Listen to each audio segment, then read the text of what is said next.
Good morning, ladies and gentlemen. We're going to go ahead and get started. It's 9:05. Welcome to this morning's webinar, Sustainability, Why Should We Care? My name is Richard Swan. I'm the not loss prevention, Global Business Development Administrator for Shipowners Claims Bureau, the managers of the American P&I Club. And I would like to welcome you all to today's webinar and to introduce your host for today, Dr. William Moore. Dr. Moore? Good morning, good afternoon, good evening, everybody. Richard just tried to steal my title, but that's okay. I'm the head and the global head of loss prevention for the American Club, and we welcome you all. Next slide. Just a little, some notes for today. Your microphones and cameras are disabled, but you can use the chat feature or the Q&A feature at the bottom of the screen to make any questions that you have. If you enter them, we'll try to answer them as we go. We'll also give some time at the end if anybody has asked questions that haven't been addressed. A PDF copy of today's events will be mailed to all of you as a part of a follow-up. Today's event is being recorded and will be made available on the club's YouTube channel and from ABS once it has been processed. Allow a few days for us to get the email out with the PDF and the recording to be posted. And with that, no further ado, I give you Dr. Moore. Thanks again. As I mentioned earlier, I'm Dr. William Moore, Global Loss Prevention Director for the Shipowners Claims Bureau, the managers of the American P&I Club. And we are quite honored to welcome Mr. Stergios Stamopoulos, who is the manager of the Houston Sustainability Center at the American Bureau of Shipping. It's fabulous to bring in the young, bright minds, having to help us and guide us in the right direction with regard to new developments that affect the maritime industry. And today we're going to talk about sustainability, but let me just introduce Stergios a little better. He's an experienced professional in the maritime industry, focusing on maritime decarbonization, energy efficiency for ships, regulatory compliance, environmental social governance, better known by some as ESG. I'm sure you've heard that acronym from time to time, related reporting for ESG. Accounting of greenhouse gases and human factors, which is the core element of everything that we actually address and try to manage in our industry. He's joined ABS in 2007 as an engineer. He's worked around the world in Greece, South Korea, the US, in various differing roles and positions. And now he's currently the manager of ABS Houston Sustainability Center, which is there to assist ship owners, operators, and other stakeholders in the American region to achieve their sustainability goals. Prior to joining ABS, he's worked for other classification societies and a ship design firm. His educational background is quite impressive. He attended University of Glasgow, where he acquired a Bachelor of Engineering degree in Naval Architecture and Ocean Engineering. And he also holds two master's degrees in master's degrees in marine engineering and marine technology from the University of Newcastle. And with this background, it's clear that Stergios is uniquely qualified to give our attendees valuable insights into the overall subject of sustainability. Thanks. And before we let Stergios have the floor, I'm just going to ask Stergios questions today.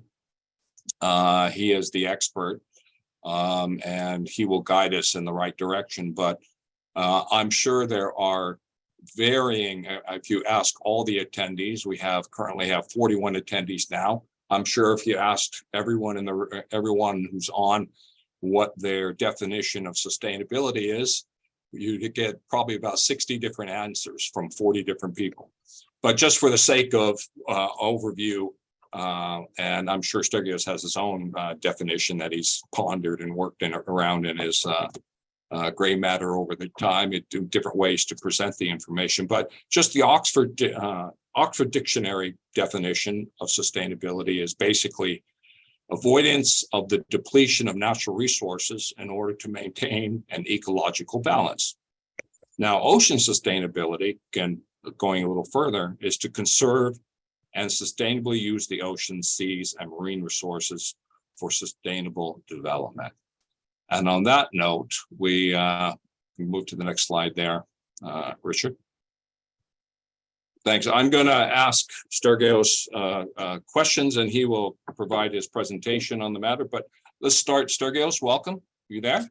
Yes, thank you. First of all, good morning, good afternoon, good evening to, I'm assuming, global attendees. Thanks for the good words, Bill. And it seems that you did your, your study, so pretty your homework pretty well what sustainability is. And I think we're going to cover a lot of those topics today. Mainly, if I may say, that most people in the marine industry, when they hear sustainability, they immediately, their mind goes into decarbonization. But, okay, yes, decarbonization is part of sustainability, but sustainability is much more than that. So I think we're going to cover some of these aspects in today's webinar. Excellent. Thank you, Stergios. We might as well start with the questions here. Can we hit you? Let's hit you with the first one. Basically, IMO's initial greenhouse gas strategy was recently revised, adding new targets and aiming at net zero greenhouse gas emissions in and around 2050.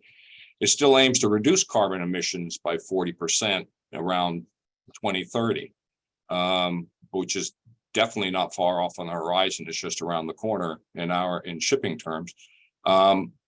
So what will the industry do realistically to try to meet the emission goals that the 2030 emission goals, these intermediate goals, before we move on to 2050? Yeah, that's a very good question, Bill. And I don't want to sound negative, but there is no easy answer to this question. A lot of what the industry can do to meet the first, the fast approaching 2030 targets, it will heavily depend on the types of vessels that they have, the trading they're in, the need for renewal, and so on. Yes, we do have the IMO guidance towards the 2030, which is the all known and all feared, the CIIs and, EXIs regulations, so that which is what's going to lead us one way or another to 2030. So going back to your question, what can the industry realistically do? There's certain, if I may say, low-hanging fruits. So before we go into anything major, let's see what we can and what we advise our clients when they come to ABS for advice is, let's see what, with your existing assets, the existing vessels, what you can improve in terms of efficiency. So in terms of operational efficiency, things that they do not require major capital investment, okay? One of the things that surely a ship owner should do, should have some plan, looking beyond the regulations, should have a, if I may say, some type of decarbonization plan, where I want to be in 2040 or where I want to be 2030. And a lot of the short-term decisions needs to fit into the greater plan. So just to summarize, what we advise, start with optimizing your current operations. And we can talk about hours about that. Then you may be looking in investing a little bit in some, what we call the energy efficiency devices that will help you at least meet the current IMO regulations and takes you over to 2030. We don't expect meeting the 2030 targets to be an impossible task.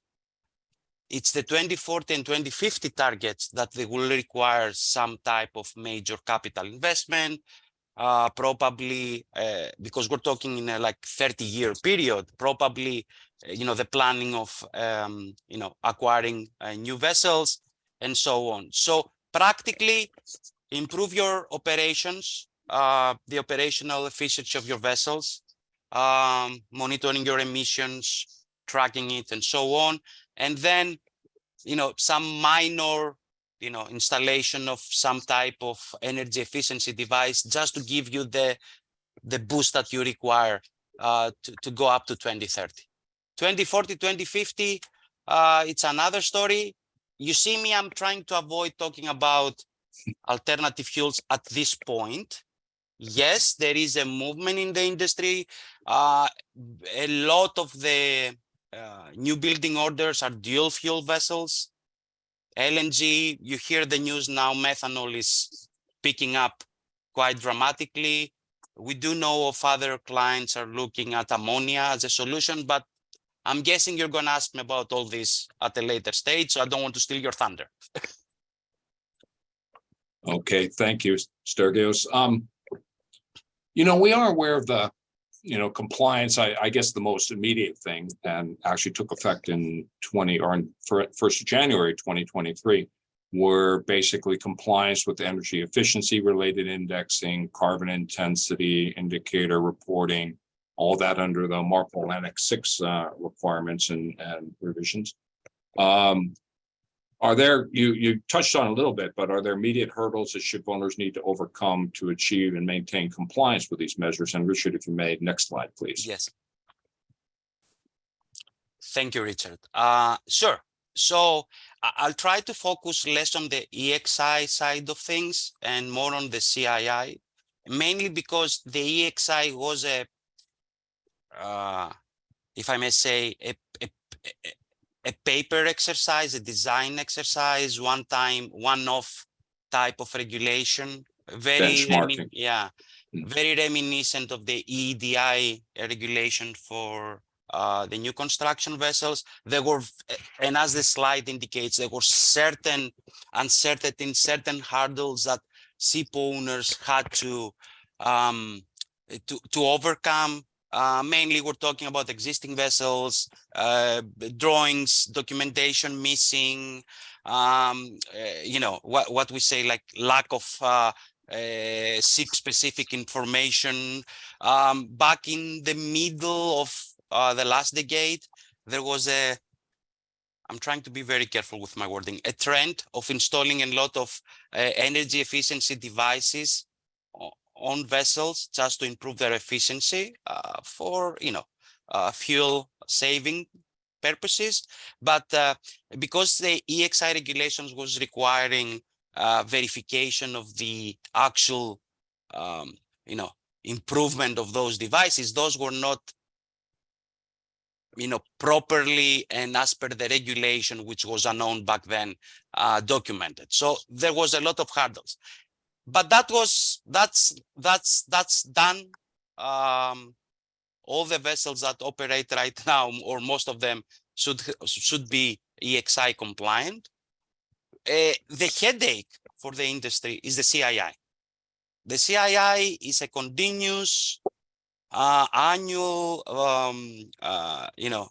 metric that becomes even more more stringent as the time up to 2026, which is the current duration of the regulation, which IMO is going to most probably modify a little bit, especially under the new strategy regime and looking at a different way of looking at the fuels emissions. What I try to explain, I'm sure the attendees are aware of that, but a very nice analogy about the CII, what the CII is asking is, let me use the analogy of a car. The car that you're currently driving that might be X number of years old, the regulation requires it to be more efficient every passing year, which is counterintuitive. So yes, vessels are required to become more efficient as the time goes by. So the the hurdles that we've seen is, first of all, the ship owners need to put in place a very, very good and robust monitoring program system, call it whatever you want. There are numerous vendors out there, softwares that do provide that, mainly because they need to be on top of where the current CII, even through the year, during the year, where the current CII is heading. The way the regulation works is that, for example, for this year, 2023, all the emissions, all the data, the DCS data are going to be sent to, who's going to be the verifier? Usually is the RO, a class society, early next year. And they're going to verify what is the actual rating. Okay. So, very good question I received. And we're going to touch on that. So imagine March, April next year, as a ship owner, not being on top of where you are, or you thinking you are a C rating vessel or a B rating vessel, and then your RO comes back and say, based on your emissions, you are a E rated rating vessel, and you need immediately to put in an improvement plan, blah, blah, blah, blah, blah, blah. And you're already 3 or 4 months through the next year's. The next year. Yeah. So I saw a question about penalties. So when the CII was forming and was developing, yes, there were discussion about, okay, if you are, you can be a D-rated vessel for 3 years before you had to do any take any corrective action, and 1 year if you were an E. There was a notion of having penalties in place. I understand right now that I'm on the flag states, have stayed away a little bit on the penalty side, just to see for a couple of years how this regulation will pan out. But again, the regulation itself asks you to put, have, a CII implementation plan, be able to foresee what your CII rating most probably would be, and take corrective actions before you actually need to take corrective action. So these are some of the hurdles that the industry is facing. Again, then, especially for long-term chartered vessels, discussions about existing charter agreement needs to be in place or take place. We know BEMCO has some wording that they introduced about the whole aspect of charter agreements and so on. And again, I'll move a little bit higher level in your question. It's not only the hurdle about the EXI and the CII bill. It's that for a lot of ship owners that they want to have a long-term strategy, a long-term planning, they feel this whole regulatory regime is like a moving target. It's like the government changing the tax code each and every year. Okay, so now I'm more following the EU's initiatives. They want to look at the fuel emissions not as they're currently being looked at by the CII regulation, which is tank to weight, but they want to look the whole value chain of the fuel and the whole emissions, which is similar to what the European Union is doing.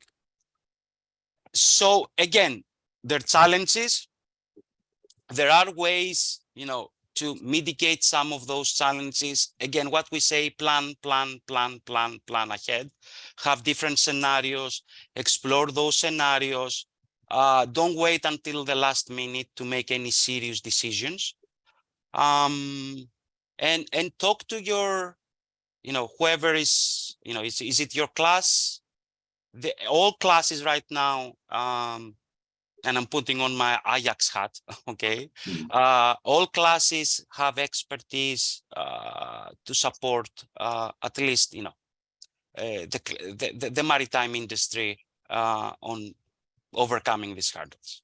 Okay, thank you, Stergios. I think we'll move on a bit. Yes. Our next question for you really is, you briefly touched on it a few moments ago with regard to low-hanging fruit.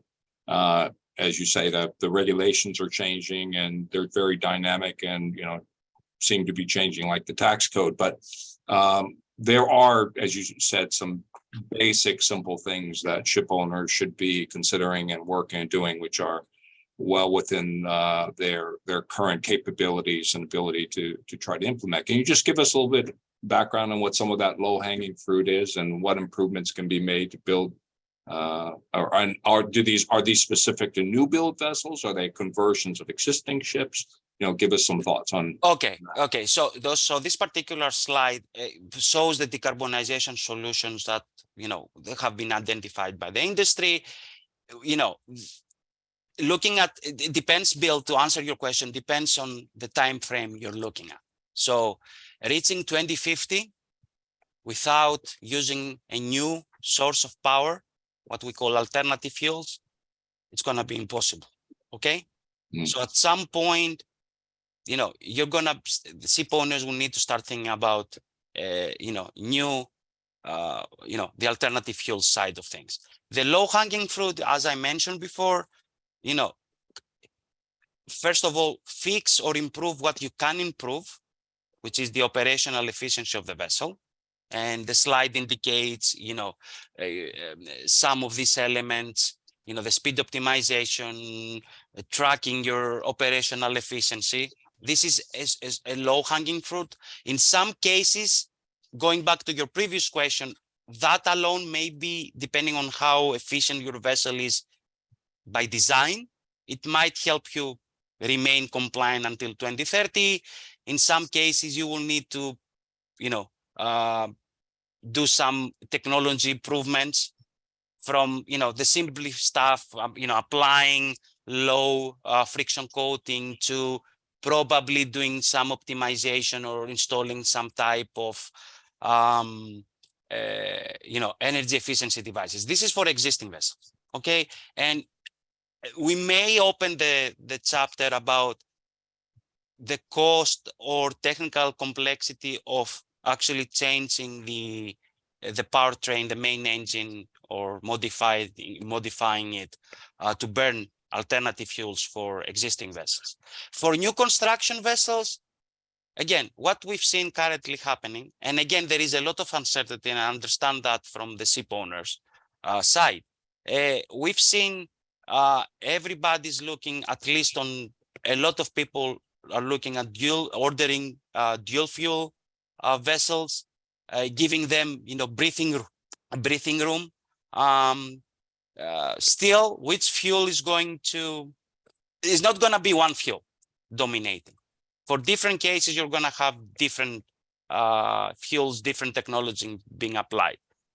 For another, talking about technologies, wind assistant propulsion is currently trending. If I may use a youngster's Terminology. Although I do consider myself still young. So the low-hanging fruit will be, as I mentioned before, boosting your operational efficiency as much as possible.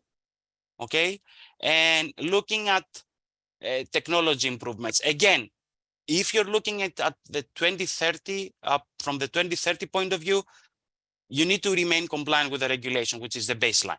Okay. Understood. If you have a strategy, and we've seen owners do that, if they have a strategy, they might do more things that are not required right now, just to, be ahead of the curve. Excellent. I would like to ask one question as it relates to what you just mentioned. I'm sure that ship owners are, as you say, they're considering building vessels with multiple fuel systems and the like, but it must be quite a challenge and a concern at this particular point in time. I guess you're really trying to work with ship owners, and because they're building new ships now, and ships are not cheap, and they hope to have a life cycle, as we know, sort of a rule of thumb life cycle of 25 years or more. What I'm sure that a lot of owners are quite wary on what they should actually be doing. They don't want to build a ship for for quite the amount of money they need to put into that asset, and then find out 5 years later that it's going to have to go to the scrapyard. So I'm sure that a lot of what you're dealing with ship owners is really trying to address that issue. Sure. Yeah, that's the uncertainty I was telling you before. Mhm. It's the moving targets of the regulations, because if I can be frank, is that yes, everybody, the public, ship owners, everybody in the industry, we care about the environment. Okay, we Right. want our kids and grandkids to grow in on an earth that it's still green and clean. But what is this? What is the carrot that drives this whole decarbonization? Is the regulations. So the regulations are not, they're fixed up to an extent. So projecting up to 2040, 2050, I've seen, new build specifications where you would see this stress from the ship owner saying, some of the specifications that they send out to different shipyards saying, I want, to be compliant for the next 20, 25 years with whatever regulation is going to come up. We kind of know, we kind of know what is coming if you Right. see at the EU. So we know that at some point, and especially with the new IMO targets, so we're going to stop looking at tank to wake and we're going to move at the well to wake, which is the emissions. It's like the emissions of how the actual fuels are produced. And don't get me, yeah, you hear about methanol, or you hear about ammonia, or what I call the exotic fuels, or hydrogen. But there is a big difference on the emission standpoint if you look at, let's say, gray methanol or gray ammonia, which is produced from hydrocarbons, and renewable ammonia or renewable methanol. So surely we're going to move down that route. So any decision you're going to be making as a ship owner needs to have this as a tick box. We know that most probably you're going to be having, IMO is working on the midterm measures right now about some kind of tax levy, emission cap and trading scheme. So we know that this is coming. So again, most of the ship owners, they make a decision probably on a fuel. Some of them are even looking at vessels that can easily carry and burn multiple fuels just to keep their just to keep tri-fuels vessels or whatever, just to keep their options open. And again, talk to your whoever, since we're talking to ship owners, talk to your RO, talk to your whoever is advising you on on matters of sustainability. This is not, and I'm talking, I'm talking on the mid-size, small size owners, because a lot of times, and what's on the news are the big players. The big players do have the capabilities, they inside, they The in-house, resources. the resources, the in-house knowledge to explore, do studies. Imagine your small Mr. Smith ship owner that has 5 vessels or 6 vessels. He also needs to comply with all that stuff, with all these regulations. So again, you're not on your own. Talk to your RO, talk to your class society. I don't want to advertise ABS in any way or form. So You just did. yeah, I did. So talk to your class society. Class societies have resources. They can, they can give you advice. We're not, classes are not just class. They're also technical advisors. So this is not a fight you're gonna fight on your own. Excellent. Hey, since you touched on the subject, next slide, if you may, Richard. Here it is, the 20th of July, 2023. What are sort of, where do we stand on the various, developments and technologies related to alternative fuels, and what's your thoughts on that? You have quite an interesting slide here, giving us a summary. You can summarize it. Yes, so that's a slice, sorry, a slide that we put together, just kind of giving an overview of where we stand, and trying to compare the different fuels. So very, very quickly, and I don't want to make the discussion very complicated. LNG and methanol are kind of leading. the contents right now, mainly because they're either methanol is easy to use on board, or LNG. We do have experience all those years with this fuel. Ammonia, the ammonia engines, they're about to come out commercially. They're not ready yet. Hydrogen does have a lot of challenges. I think hydrogen is gonna be in its pure form, or ammonia as a hydrogen carrier is gonna be something that is gonna come further down the road, not immediately. That's why you see all these new orders about, last time I checked a couple of months ago, it was like 40% of the old new build vessels were dual fuel LNG. Okay. Methanol is, you'll hear all these orders going around. Biofuels, especially under the recent, and they're not included in this table. Biofuels can be a solution. There is a IMO just, during MBPC 80, they released some intermediate, how you call it, regulations, recommendations about how biofuels are going to be treated, because most biofuels can be considered dropped-in fuels, so minimum or zero recommendations. There is a question, what are examples of biofuels? It can be, although I'm not a fuel expert, it could be, biodiesel, HFO, all the different aspects of, biofuels like biomethanol or bioethanol.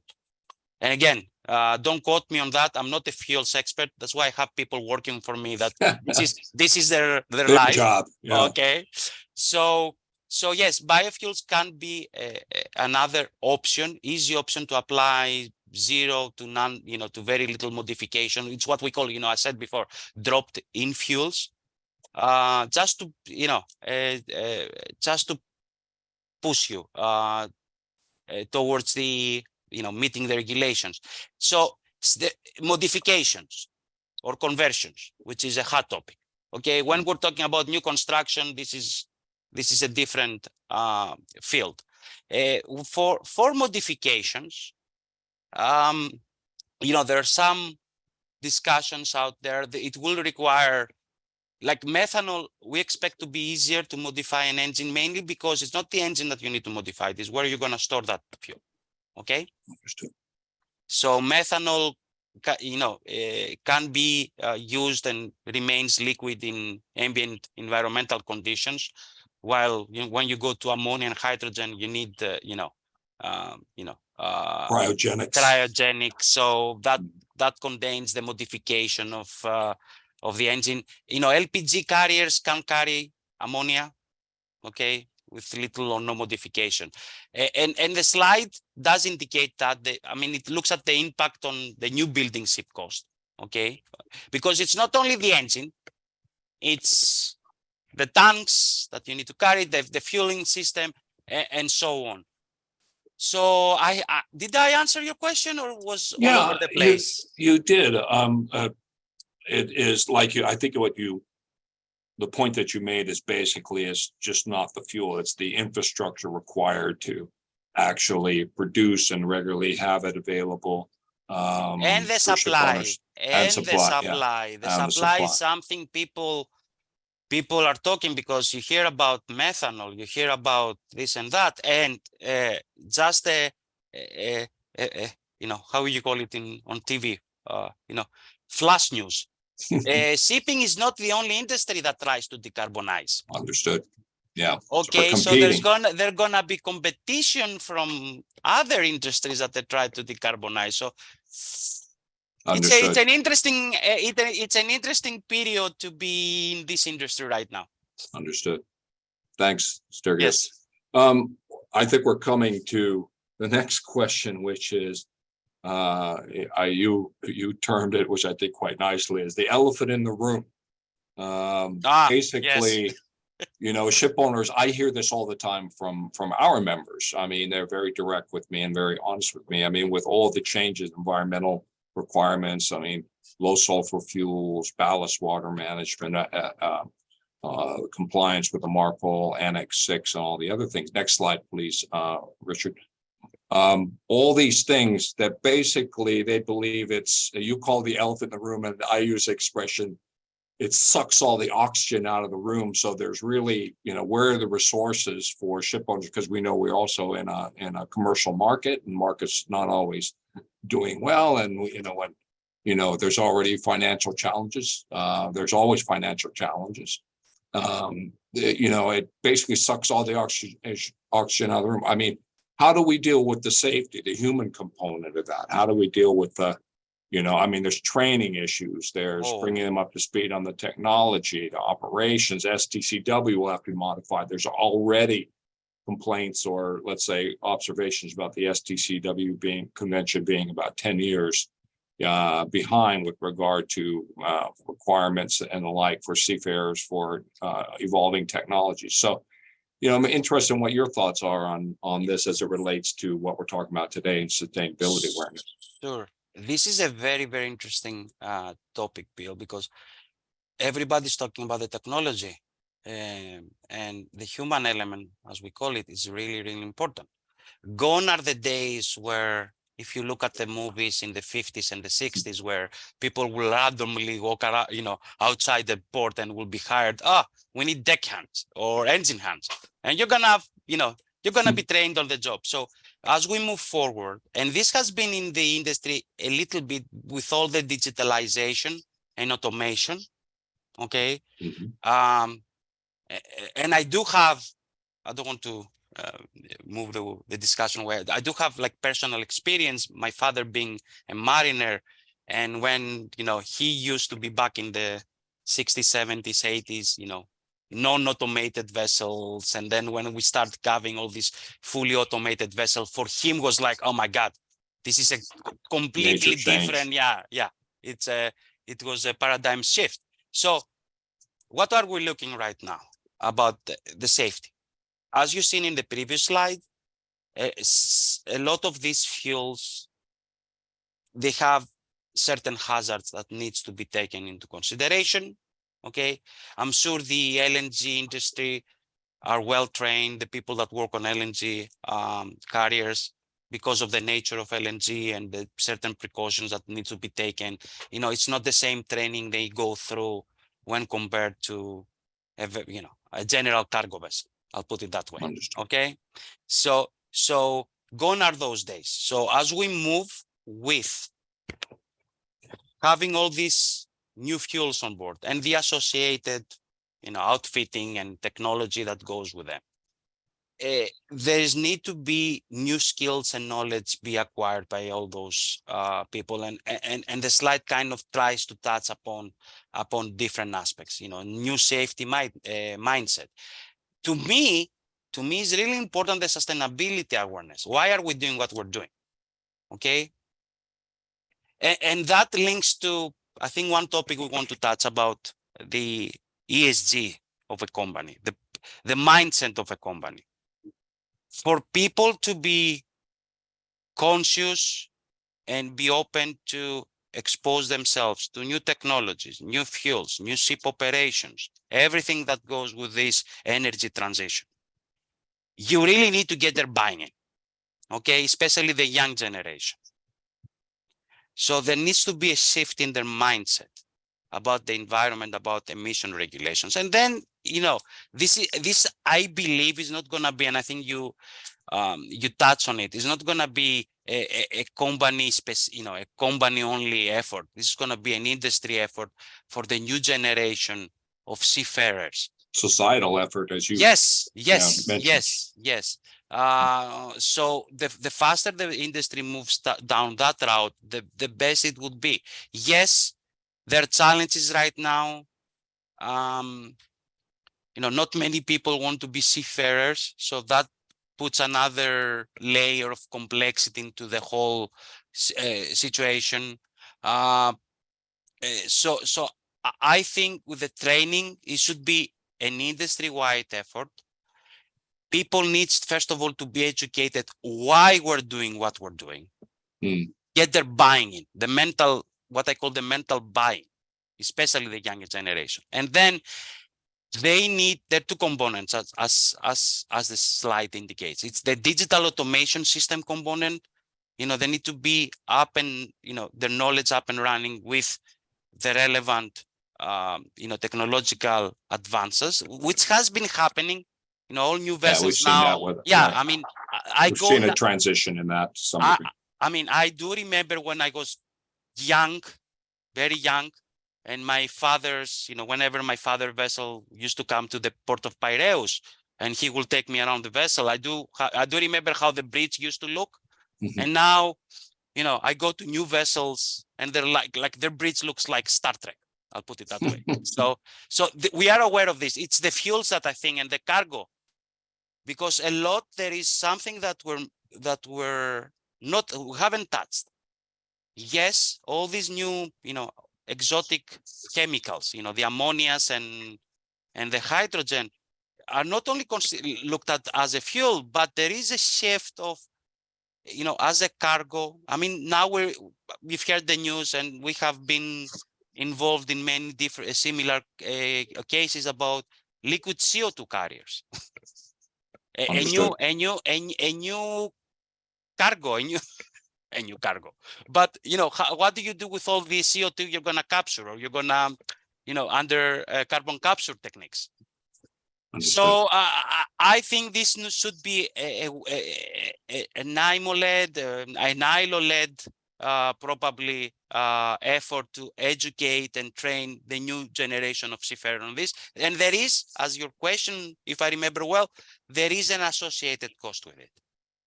Understood. Okay. Okay, thank you, Stergios.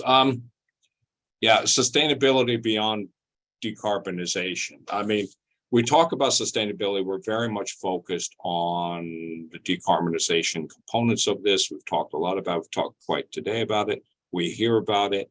But, what does that actually, what does sustainability mean beyond just the decarbonization, focus on alternative fuels and the like? I mean, the whole sustainability, looking at the various components as part of, when we'll talk in a few moments about ESG, but as being, an overriding and overview of, and basically guiding principles behind, all of the things that we do related to sustainability. But can you just give us a short summary of the things related to sustainability beyond the decarbonization? Yes, sure.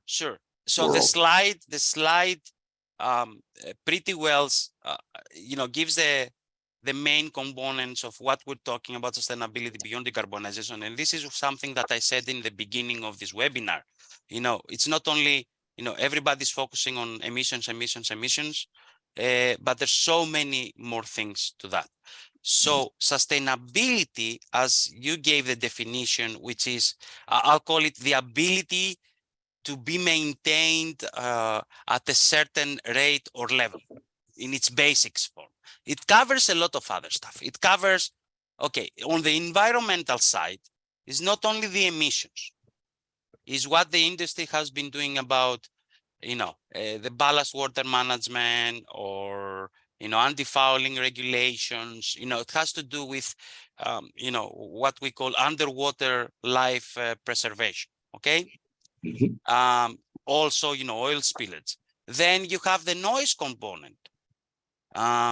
Yes, this is not mandated right now, or it's not mandated, or certain ports or areas do have some regulations related to underwater noise or airborne noise, mainly in Europe.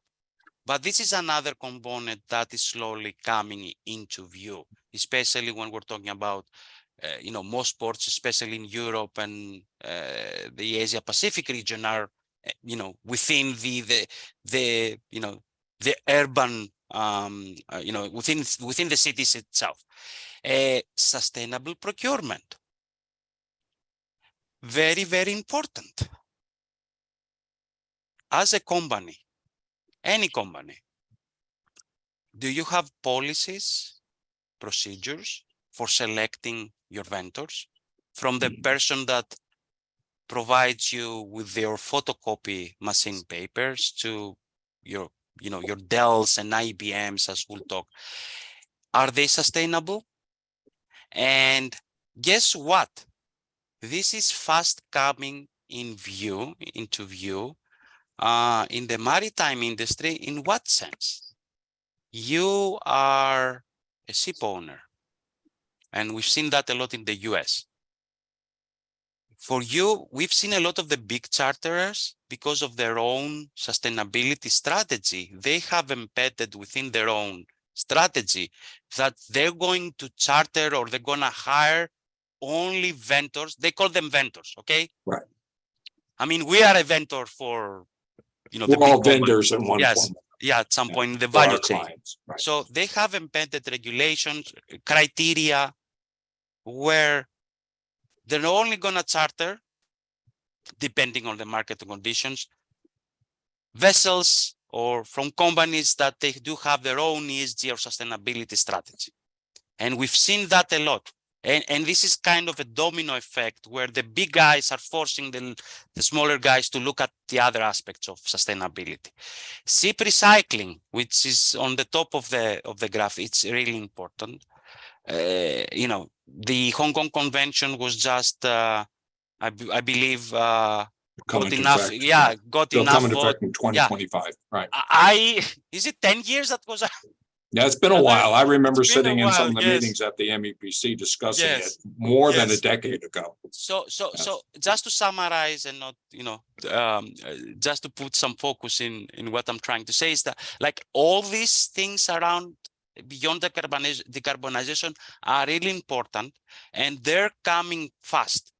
Before you know it, for most of this stuff, for some of them, there are already regulations. For some of them, you may not have, IMO mandating certain things about procurement, but you're going to have your value chain indirect mandating that, and you're going to have to dance the dance. I understand. One of the things, we've also internally worked on our ESG strategy. We have very strong commitment from the top of the SCB and Ship Owners Claim Bureau, as well as the American Club, for commitment both to ESG and social and governance and the like. But one of the in sort of the process in looking at that, the vendors, the issue with the vendors, we may have a policy, but we're relatively small play. Like you say, you have the big players who can basically dictate what they want their vendors, or how they want their vendors to be able to provide them with whatever goods and services they have. But it's going to take some time, where the smaller companies who, that yes, we would like to have, ESG, based products and services from a company. And some of those companies just look at us and say, what are you talking about? Like you say, like with the copiers and that and the zero. But again, there will be big players, there'll be stockholders, and those who will put pressure upon companies to basically comply and to provide these services in a much more ESG focused capacity. So thanks on that. Yeah, Bill, just to go back to that, and I think that's a good segue on, I'm guessing, the next topic we are going to discuss. You don't need to start big, Right. Okay? A lot of companies right now, if I was able to do a survey of our, attendees, that I believe they're from shipping companies or other, other sectors within the maritime industry. They do have in place certain policies, and they're doing things that are considered as part of a sustainability strategy or ESG strategy. Start small. What are the, looking about procurement, what are the big guys are looking for? Are you measuring or are you tracking your emissions? Important. Or your waste? Right. Most companies are doing.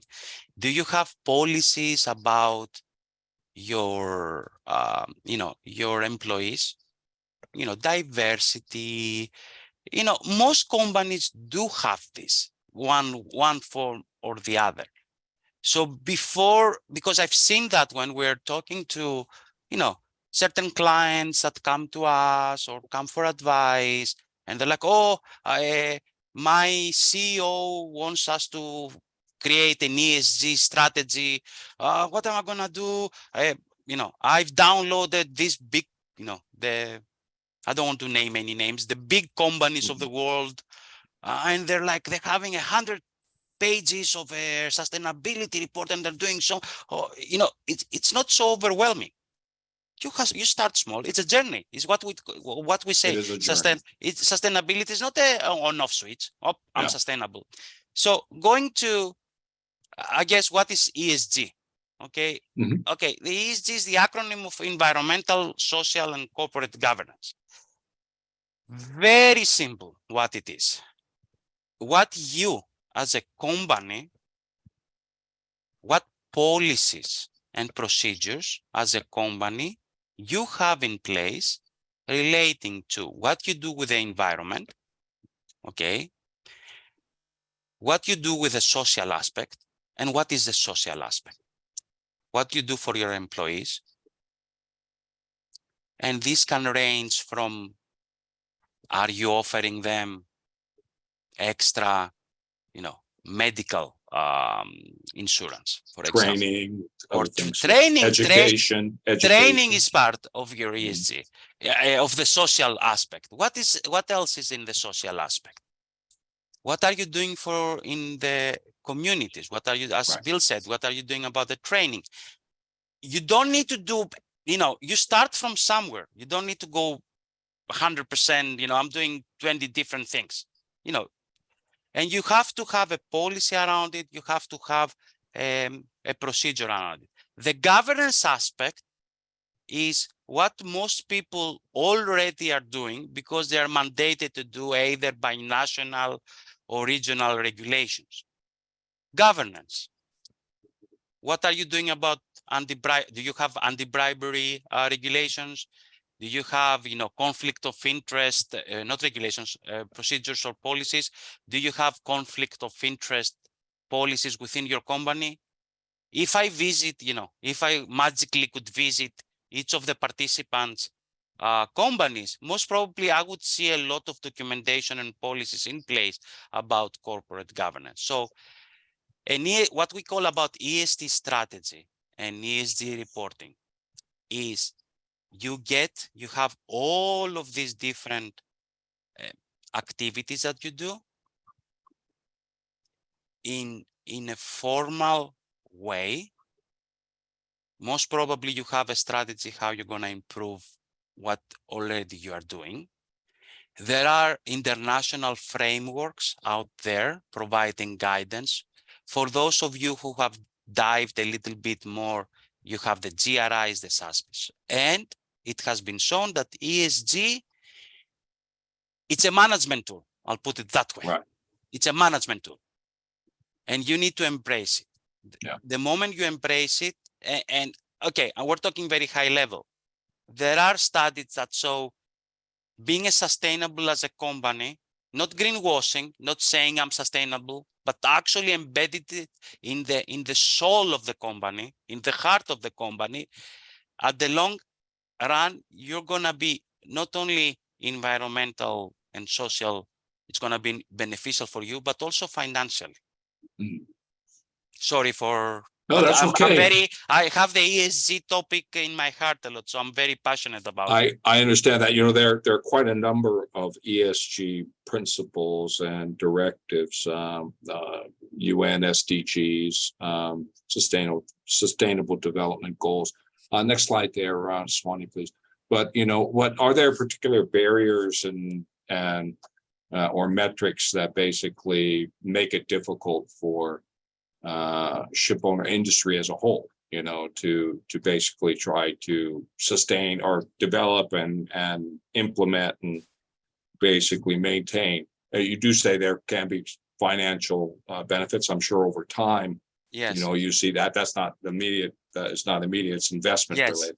Yes. But what are your thoughts on that? And when you see it, it's kind of happening. Yeah. Okay, so are there any barriers? No, in my personal opinion, there's no major capital cost associated with you having an ESG strategy in place. Mm. And as I mentioned before, most companies, if I sit down with each one of our attendees, I can pinpoint that most of them are like 30-40% down that route. It's just a matter of putting it together.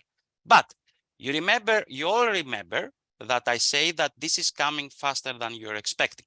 Right now, having an ESG strategy, which is publicly demonstrated by releasing annual or publishing annual sustainability reports, that has been, for the most part, voluntary. I believe in certain parts of the world, if you were in the stock exchange and you have, stakeholders or shareholders, those was kind of mandated by the different indices. But Financial yes, regulators too. We see a bit of yes, that yes, pushback yes. for us at the club. Yeah. Guess what? So the EU now has a new, how you call directive, the Corporate Sustainability Reporting Directive, that it will start mandating all companies from a certain, I believe, but don't quote me on that. I think it's size and revenue, some kind of combination that a lot of the shipping companies, guess what, is going to fall under. They will need to have an ESG, I think, strategy and report being published annually under a certain framework. Okay. Do you remember about sustainable procurement? Right. What is the easiest way to show to your charterer or to show to anybody who's asking for you as a ship owner that you have sustainable, you are ESG compliant, I'll put it that way, your sustainability report. So, but again, without sound repetitive, you start small and you grow, you learn. It takes usually, what we say to our clients that are starting the journey, it takes usually 3 years to start from nothing or almost nothing to be at a position where you can report against different standards. There are different standards out there. Understood. Or frameworks. So I'm trying to be conscious of time, but I think this is really important for those who can stay for another couple of minutes in the webinar. Excellent. Thank you, Stergios. We're going to close on our last question that we have here, at least as far as we're concerned, and we leave the floor open to any questions or comments thereafter. But what are some of the next slide, please? What are some of the sustainability related opportunities and benefits? I mean, everybody, like you say, it takes a little bit of time to see some of the benefits, but what, if you just had to give us a summary of what those benefits may be, can you please do that for us? Yes. So I would suggest, if this PowerPoint or slide becomes available to the attendees, they print it out on a big A3 paper and they stick it somewhere on their office wall. Okay, and keep it and look at it every morning. Take a screenshot, everybody. Yeah, very, very quickly. There are internal benefits and there are external benefits. Internal benefits. If you approach as a company the ESG, the whole ESG game and strategy seriously, not as a paper exercise, but seriously, it can help you in the short term, actually, improve as a company on many different levels. It can help you set your visions and strategy. It can, I'll use the word, force you or push you down, measuring different types of performance that you might not be measuring before. I'm not talking about emissions. I'm talking about who of you, if I could do a survey, are measuring the retention rate of your employees. And I'm not talking about a company that is 6-7 people large, a mid-sized company. Why are they leaving? If there's something, it helps you, if you put it correctly, especially with the young generation, it actually motivates employees. I mean, ABS has what we call the Aspire program, that each year we hire certain individuals straight out of the university, and we take them through a 2-year long rotational program. But when I talk to them about sustainability, because usually the first week it's like the training session, and when I talk to them about sustainability, and this we're talking about 20, 22, 23-year-old, young professionals, what is ABS doing about the environment? What, they're very conscious Yes. about, the whole, not only the environment and the social aspect, and they feel proud. That could be different from the way my generation or my father's generation used to see it.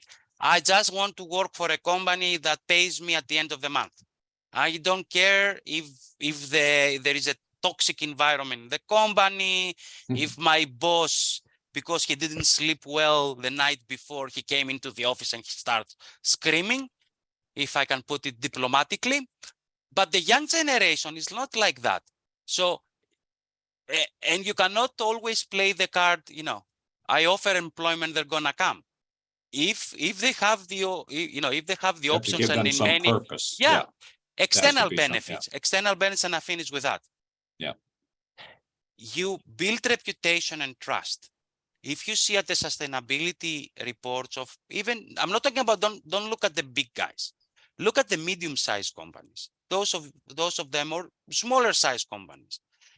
And you see the reports that are done correctly, and they have to disclose how they measure their emissions, how they measure their, what they're doing on different levels. It helps you build reputation and trust, which is important. You remember, I think we touched on the sustainable finance topic. All these Yes, you touched financial, on it briefly. financial institutions are looking at, um, they have programs in place, and one of the criteria or key performance indicators are how sustainable you are, and they have ways to measure that. So if you are sustainable and you have your everything, the policies in place, you might have access to funds other companies do not.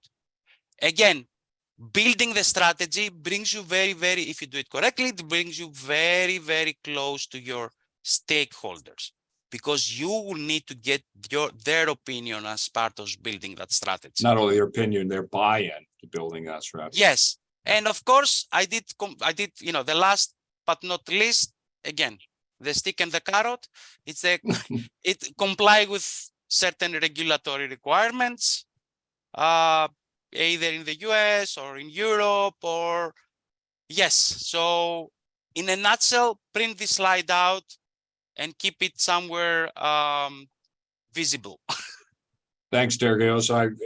With the hour, we've just gone slightly over an hour, only 3 minutes since over the hour since we started at 9:05. We'd like to thank everybody. But and are there any questions that anybody would like to ask Stergios or us? We will. You're free to do so now if you'd like to, and if not, what we can do is we can also please feel free to ask us questions and inquire with us, and whether we can address them directly at the club, or we can, ask experts like Stergios and his team. We welcome you to do that. Are there any comments, questions? I was asking a few along the way. I mean, I will admit to you, to all participants today, I equate sustainability and all the different components, facets, and avenues of it is basically taking a drink out of a fire hose that's running at full blast.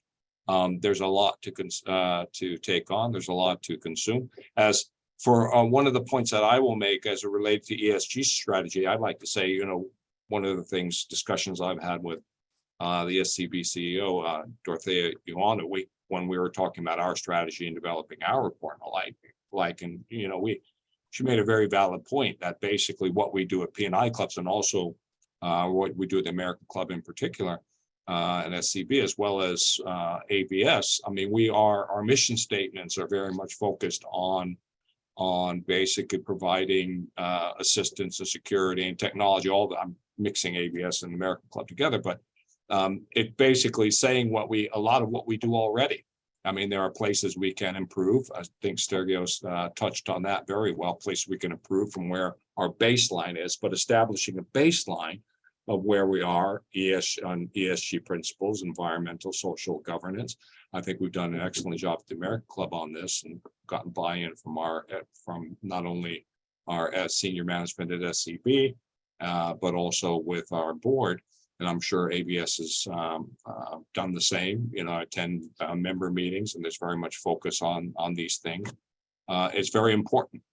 And basically, every great journey starts with the first few steps. And I'd like to thank, on behalf of all participants today, thank Stergios for giving us his insights. We likely will be asking you back somewhere in the future to talk about a number one of these subjects. I'll be happy, Bill. But I think you did a very good job at letting us get our feet wet on the subject, and what we take away today is quite useful, and I appreciate you taking the time to do that. Thank you very much, and thank all the participants who took the time to listen to Stergios today. Yeah, thank you. Just a few words. Thank you, the American Club, for giving me the opportunity to talk about something that I personally do really have it very Passion for it. close. Yeah, I'm passionate. I like to talk and educate people as much as I can. Understood. Thank you again. Thank you. Richard, do you have any closing remarks before we tune out? Nothing other than to remind people who are attending that we will be making this video available. Once we processed it a little bit, it'll be on our YouTube site, and ABS will have a copy to share as well. And the presentation will be sent around to everybody who attended, so that they will have a copy and they can print out that page. Great, So, that's great news. Thank you. Oh, they could put it as their background page on their computer. That's what I'm going to do with it. there you go. Anyway, thanks again, everybody. Appreciate the time and appreciate your attention and your patience. Thanks again. Thank you. Thank you, everybody. Take care. Bye.